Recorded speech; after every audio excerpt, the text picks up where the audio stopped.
इन दिनों लालू परिवार में अधिकार को लेकर बगावत मचा हुआ है। कभी बहू को उसका उचित अधिकार नहीं दिया जाता है और मार पीट कर घर से बाहर कर दिया जाता है, तो कभी बड़े बेटे तेज प्रताप को पार्टी और परिवार से बेदखल कर दिया जाता है। नमस्कार, आप देख रहे हैं हेडलाइंस बिहार और मैं हूं रोशन झा। नेता प्रतिपक्ष तेजस्वी यादव बिहार अधिकार यात्रा पर निकले हैं।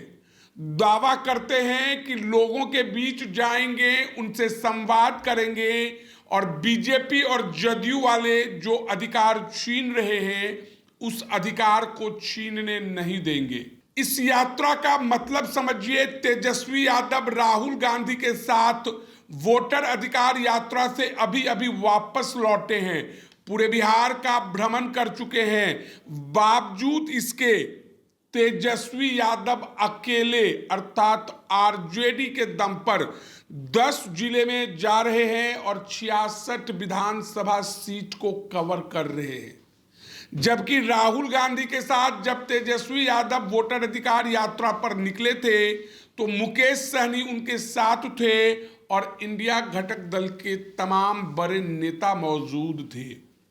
तो सवाल उठता है कि अगर तेजस्वी यादव अधिकार दिलाने की बात करते हैं तो पहले अपने परिवार में अपने बड़े भाई और अपनी भाभी को अधिकार क्यों नहीं दिलाते, और जब बिहार ही घूमना है तो साहब 38 जिले क्यों नहीं जा रहे हैं, सिर्फ 10 जिले के 66 विधानसभा सीट पर ही फोकस क्यों कर रहे हैं, जबकि बिहार विधानसभा में 243 विधानसभा सीट है।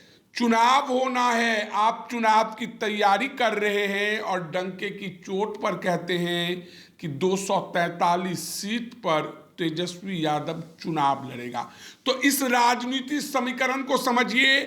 10 जिले 66 विधानसभा सीट, ये 10 जिले ऐसे जिले हैं जहां पर यादवों की संख्या जबरदस्त है। तेजस्वी जानते हैं कि अगर अकेले बिहार घूमने के लिए निकलेंगे तो भीड़ होगी या नहीं होगी, लेकिन इन 10 जिलों में और इन 66 विधानसभा सीटों में जहां तेजस्वी जाने वाले हैं वहां भीड़ होगी। हालांकि भीड़ कितनी होगी वह देखना दिलचस्प होगा, लेकिन यह जो 10 जिले हैं वहां एनडीए और इंडिया गठबंधन के बीच 50-50 की लड़ाई है। पहले यह जान लीजिए कि 10 जिले कौन कौन से हैं। तो जहानाबाद से यात्रा शुरू हो रही है और जहानाबाद के बाद यह यात्रा नालंदा, पटना, बेगूसराय, खगड़िया, मधेपुरा, सहरसा, सुपौल, समस्तीपुर और वैशाली में जाकर खत्म होगी। सब जानते हैं कि जहानाबाद में आरजेडी मजबूत है। सबको पता है रोम पोप का, मधेपुरा गोप का। समस्तीपुर, सहरसा, सुपौल और वैशाली जहां कभी रघुवंश बाबू मोर्चा संभाला करते थे। तो कुल मिलाकर तेजस्वी यादव की इस पद यात्रा को सफल बनाने के लिए एक सेफ रूट का चयन किया गया है। अब समीकरण को समझिए। अगर हम पिछले 2020 में हुए विधानसभा चुनाव की बात करें तो 66 सीट जो कि 10 जिले में हमने आपको बताया, तो इन 66 सीट में से यहां 50-50 की लड़ाई है। यानी ना तो कोई बहुत मजबूत है और ना ही कोई बहुत कमजोर है। 66 में से 34 सीट 2020 के चुनाव के अनुसार एनडीए के पास है और इसमें जेडीयू के पास 19 और बीजेपी के पास 15 सीट है। यानी 66 आधा होता है 33, बावजूद इसके 34 सीट एनडीए के पास है।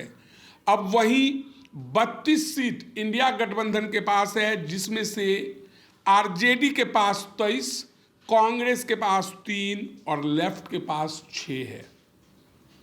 इस यात्रा को आप इससे भी कनेक्ट कीजिए कि इंडिया गठबंधन में अभी सीट शेयरिंग को लेकर कोई फैसला नहीं हुआ है। वोटर अधिकार यात्रा, सफल वोटर अधिकार यात्रा के माध्यम से राहुल गांधी आरजेडी आलाकमान को मैसेज दे चुके हैं कि हम बिहार में कमजोर नहीं हैं और हमें कमजोर समझने की गलती मत कीजिए। तेजस्वी यादव अब इस अधिकार यात्रा के जरिए बताना चाहते हैं कि अकेले आरजेडी के पास भी भीड़ है, लेकिन रैली की जो तस्वीरें निकलकर सामने आ रही है, कुछ जगहों पर भीड़ है और बहुत जगहों पर सड़कें सुनसान दिख रही है। वीडियो आरजेडी के समर्थकों के द्वारा सोशल मीडिया पर दिया जा रहा है और दावा किया जा रहा है कि लाखों संख्या की भीड़ है।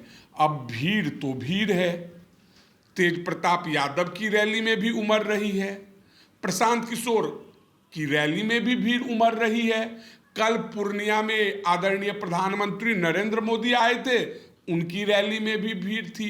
वो अलग बात है कि जीविका दीदियों को बुलाया गया था और शिक्षकों को तैनात किया गया था कि आपको जीविका दीदियों को लेकर आना है। तो सभी जानते हैं तेजस्वी यादव के पास संसाधन भी है, गाड़ियां भरकर लोगों को लाया भी जा रहा है, लेकिन यह भीड़ वोटर है या भीड़ है, यह तो चुनाव के बाद ही पता चलेगा। तो कुल मिलाकर बिहार विधानसभा चुनाव से पहले तेजस्वी यादव बिहार अधिकार यात्रा पर निकले हैं, जबकि लोगों को अधिकार दिलाने से पहले उन्हें अपने परिवार के कुछ सदस्यों को अधिकार दिलाना चाहिए। तो बहरहाल इस वीडियो में इतना ही। अगर आप हमारा ये वीडियो यूट्यूब पर देख रहे हैं तो सब्सक्राइब कर लें, फेसबुक पर देख रहे हैं तो हमारे पेज को लाइक कर दें। धन्यवाद।